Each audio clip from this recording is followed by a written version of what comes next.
fiancé's late wife's sisters are harassing me, destroyed my car, and now I'm left with the ultimatum of cutting contact with them or stop the wedding. I, 25F, am getting married to my fiancé, 29 male, in May. When we first got together he told me that he was married from 20 to 22 years old to his high school sweetheart. We met when he was 25, but she passed of sepsis from a botched surgery. He didn't cope well and stayed in contact with her family, namely father and two sisters, 19 and 24. It was a soft spot for me for a while at the beginning because there was so much history they had that we would not have, and it was tough knowing that she was all around him. I never told him and decided to work through it on my own, especially with the fact that he would often spend time with her family during our relationship. Her birthday, their anniversary and anniversary of her death, he'd spend the day with her family. It was uncomfortable at first knowing the man I loved was reminiscing about love he had with someone else, but I kept trying to see it from his perspective, and the last couple years I am completely secure in our relationship and it doesn't bother me much anymore. Well, he proposed this time last year and I was over the moon. I love this man with all my heart, but I recently learned that he never told them that we got engaged. I've been trying local coffee shops the past few months rather than my usual run and tried a new one. His LW sister worked there, and other than being awkward, she did a double take of my engagement ring and looked really unhappy. I didn't mention it and left.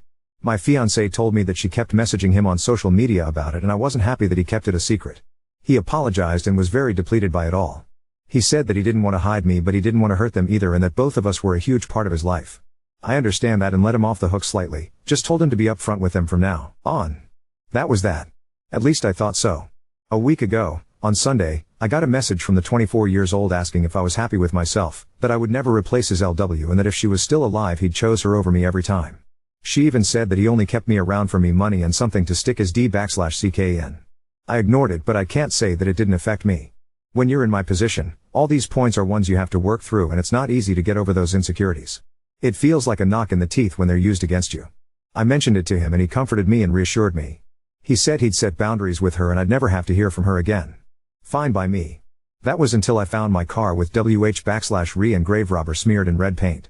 I had saved for this car for a year and it was expensive, very expensive. The tires were slashed and the windows cracked. I asked the store a few doors down for their CCTV camera footage of that night, but it was blurry and didn't catch much. It did manage to catch half a license plate though, and the color and make of a car. It was his LW's youngest sister's car. I told him I was filing a police report and he asked me to hold off until he talked to them first. I told him no, but I would if they paid for the damages, and apologized to my face. He set up the meeting for last night and it didn't go well, to say the least. Everyone was shouting. The sisters told me they, yes both of them, had nothing to be sorry for and that I should leave their family alone, including my fiancé and their family. He told them that it wasn't fair to him to be lonely forever and that he'd hope they'd be supportive of him finding love again. They told him he was betraying LW and that he never loved her if he'd marry someone else. They didn't have a problem with him having a new GF because he'd realized she was the only one for him and get tired of me. Now that hadn't happened, they were putting their foot down. The youngest told him to tell me that they were right and that he'd never love anyone like LW. My fiancé broke down at the table. I picked him up and made us leave. I told them I'd be filing a report and suing for damages, and the next time they saw us would be in court. When we got back and calmed down, I gave him an ultimatum. Either he cuts contact or we call of the wedding and go out separate ways.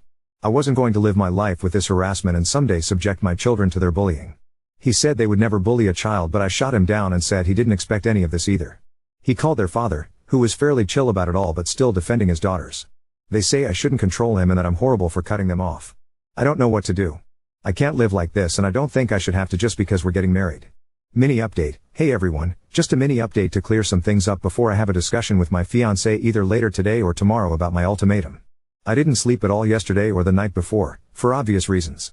There's a ding on my phone at least once an hour from them saying one thing or another, mainly the 19-yo, and I don't know what they've told people, but I've got a message from one of their uncles and grandparents calling me horrible stuff too. So obviously they've been spreading what's happened this week and twisting it. I haven't blocked them because I want to gain as much evidence as I can for the inevitable case. Regardless of any outcome with my fiancé, I will be suing and filing a criminal case for harassment and vandalism and looking for a restraining order. I just haven't had the mental fortitude to do so yet. I'm hoping my fiancé will help me. I haven't spoken to my fiancé since the argument at the table, other than to tell him they go or I do. It was my choice to give him a couple days space to come to terms with everything, and I will contact him when I'm ready. All of this, from the first message till now, has been a week. It's a huge weight to contemplate leaving people you've known for 15 years and who you grew up with. He did set hard boundaries with the sister from the coffee shop, as I've seen the messages. He said, paraphrasing, "You have no right talking to Op at all if this is how you're going to behave. She doesn't deserve this and you've gone too far. Why are you being like this?" And she responded with more name calling and back and forth. He ended by saying not to message me again and to make sure everyone else does the same. I was happy with that. At this point only one person in that family had an issue, to my knowledge, so it was silly to have him cut all of them off. It may not be enough for some, but it was enough for me to feel safe and comfortable. For those saying he needs therapy and counseling, he's already getting it. He's been getting it since before we even started dating after an incident at work. I don't know about any of their family though. The first time I had a conversation with any of them was that night. Some people are wondering what LW died of, and it was a botched weight loss surgery where she died of sepsis. People were wondering if he was somehow the reason behind the surgery, hence the family's insane reaction, but he was not in the slightest. He likes bigger women and wouldn't pressure something like that onto her, speaking from experience. I also want to clear up the not calling the police about the car thing. It was entirely my idea to not file charges in exchange for a face-to-face apology and damage payment. He only wanted me to wait so that he could talk to her to see if she regretted it and then have her father pay the damages. At the time, we thought it was just the 19-year-old that smashed up my car, not both daughters. Neither of us wanted to ruin her life. When I found out it was both of them, it was full steam ahead. Edit, I chose for him to take this space apart, it's not him being indecisive.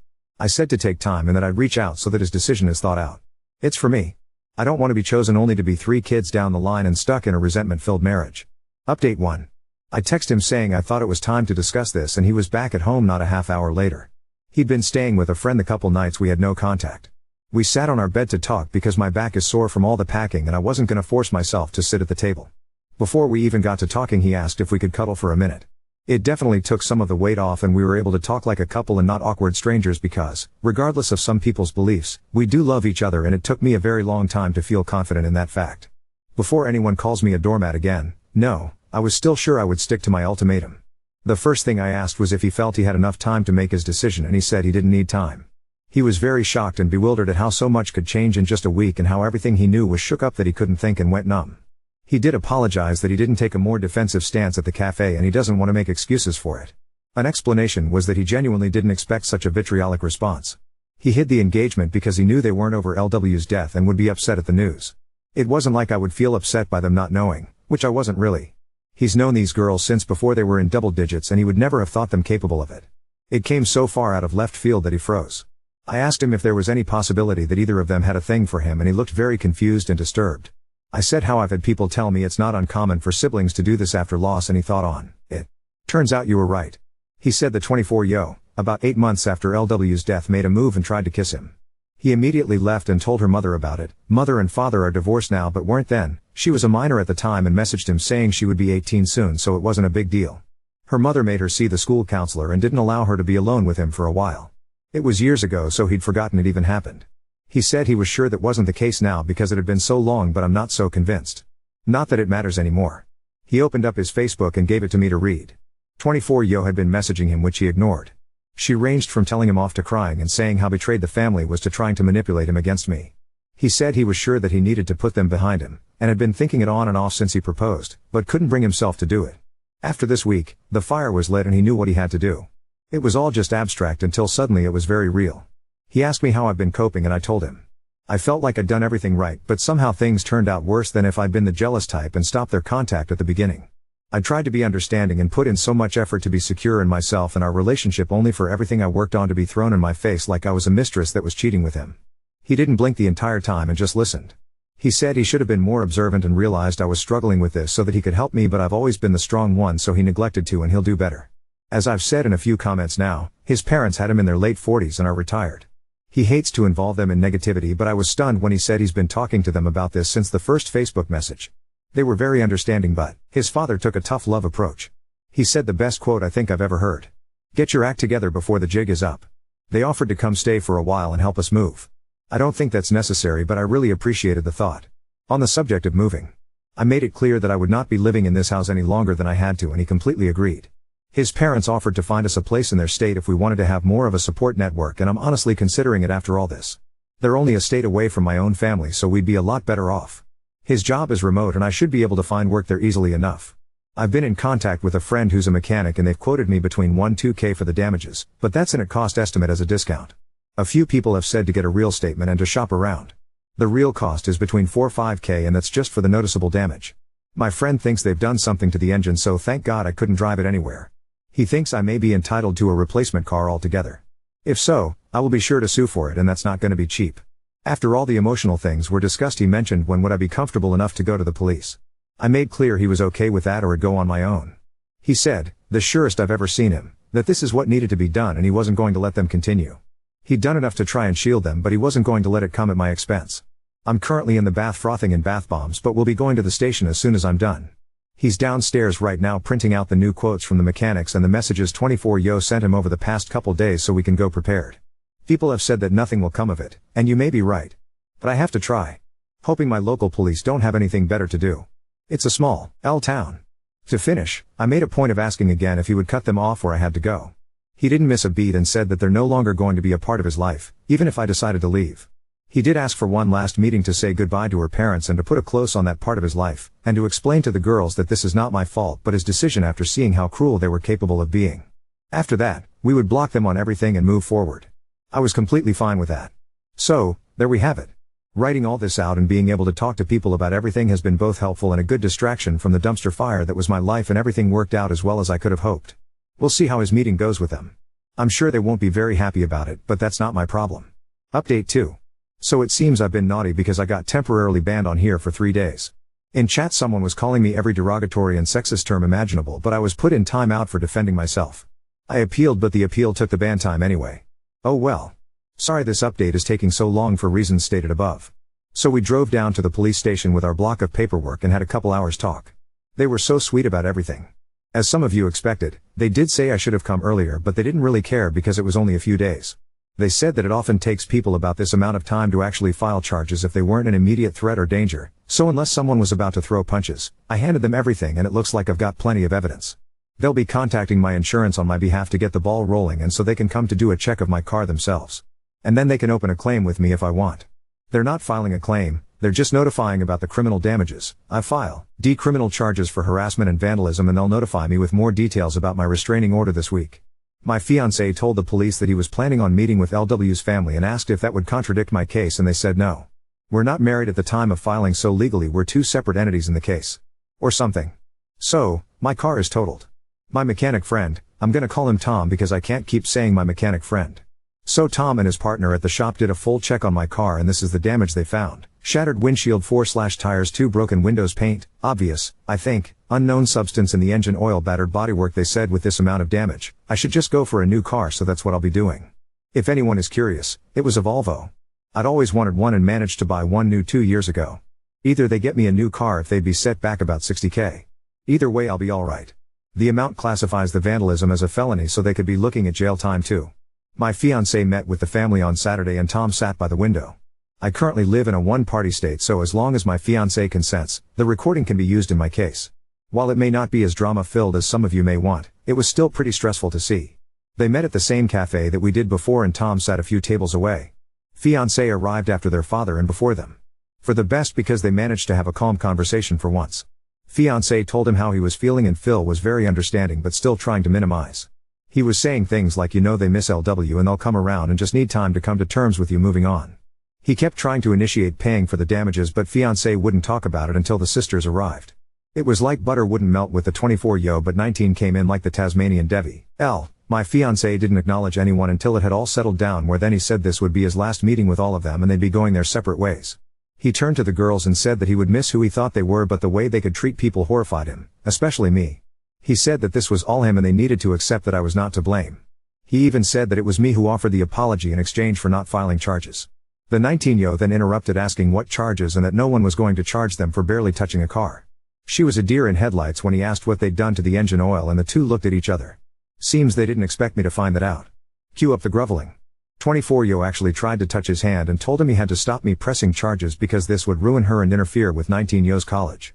He said it was too late and the cops should be issuing a warrant soon. It can take a few days. I thought it was an instant thing, but apparently not. This is when their dad got involved again and said for everyone to calm down and fix this like adults. Now he wants his girls to be adults. I see. He asked if fiancé would convince me to drop the charges in exchange for that apology and he'd pay the damages. When my fiancé said it was $60K, the eyes he gave to those women would shave the hair off a cat. The video wasn't the best, but I swear I could see the color drain from their faces. I may sound awful, but I enjoyed it. Call me what you will. They kept going on about apologizing and that they'd pay, but he just said it was too late and he was done. He tried to be civil, but they were the ones that wouldn't let it go. 24 Yo actually asked him to set up a meeting with me so they could get to know me and put it all behind us. He didn't reply, and after the silence they piped up again like, so she won't even meet us? So she's behind all this because she doesn't want us around. We'll see about that. Not using exact quotes because I don't know if I'm allowed, so not risking it, things like that. They went on and frankly it was funny more than hurtful. But they did incriminate themselves more and more for my harassment case, and the nail in the coffin was when 19 Yo said if we can do that to a car, imagine what else we could do. That, my friends, is both a confession and a threat of bodily harm. My fiancé said one loud stop before wishing Phil well and telling the girls to not come near me. He then got up and left. That's where the recording ends because we wouldn't be able to use anything afterwards anyway. As for moving, we're pretty much all packed up and have a truck coming on Friday. We'll be staying with his parents until we find a place. We're looking at buying this time but might get an RV in the meantime so we're not all stepping on each other. I doubt his parents would mind at all, but this is the last update for a while, I think. I have a wedding to finish, a venue to change, new invites etc. and less than 2 months to do it. Send help. But thank you all for being ears and helping me get through this. If only to distract me from ruminating and digging a huge mental hole. Final update, 6 hours ago, so it's been a while, guys. Calling the past few months a roller coaster wouldn't quite do it justice. A lot has happened and I hope I don't leave anything out. Here goes. So, first off, we've moved away. We're only a couple towns over from my husband's parents, legally, but we kinda just live in their backyard and my own are the next state over. Hallelujah. It's been really great living in our new RV and we've been able to take small trips now and then too, which has been great for a breather. Took a chunk out of our house savings but we're not too worried about it. Looking for a house has been fun too. I can't speak to what might have happened but by a stroke of luck, the warrants came through the day before our moving day and the sisters spent the whole move in police custody. I'm sure it was not as formal as cuffs and interview rooms but I like to imagine it that way. So we didn't have to deal with any drama that for sure would have happened otherwise. As I said before, we didn't block them because we wanted to keep the line open for more evidence, and boy was that a good idea. 19 Yo has only now stopped sending me messages. Started off pleading and hoping for a meet-up, then went on to calling me names and such for trying to ruin her life, but the past few weeks have been pure rage which has been draining if entertaining. She says she'll find me and I'd better watch my back blah blah blah. My printer has been working overtime, as you can imagine. So many receipts to give my lawyer. 24 Yo is still working on my husband but it reached ahead a few days before the wedding. We should have changed the dates but it just wasn't feasible. We had family from all over that had taken time off work and we really wanted everyone there after all that happened. She tried to call my husband over a dozen times and actually left 2 voicemails. She was crying and hyperventilating saying how she didn't want to lose him. For those of you who said she still had a thing for him, ding dong.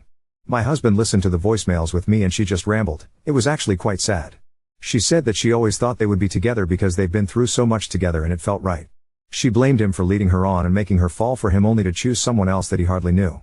She even said she felt replaced, which made me uncomfortable. All of this all the while degrading him for betraying his LW by moving on at all. I genuinely do not understand her logic. As for my car, we found out what the unknown substance was. It was antifreeze. The entire engine was written off and, with everything else, my insurance launched a case against them for the cost of a new car. I was expecting $60K or so but Tom, my mechanic friend, said to ask for more based on current market value and such. They came back with a new offer of $75K. It took over a month for the money to hit my account but I got it. As for the case, I'm no longer going after them for the repayment, my insurance is, so that's one less thing I have to worry about. As far as I know, their father is paying for their legal fees but I doubt he'll pay back the insurance company for them.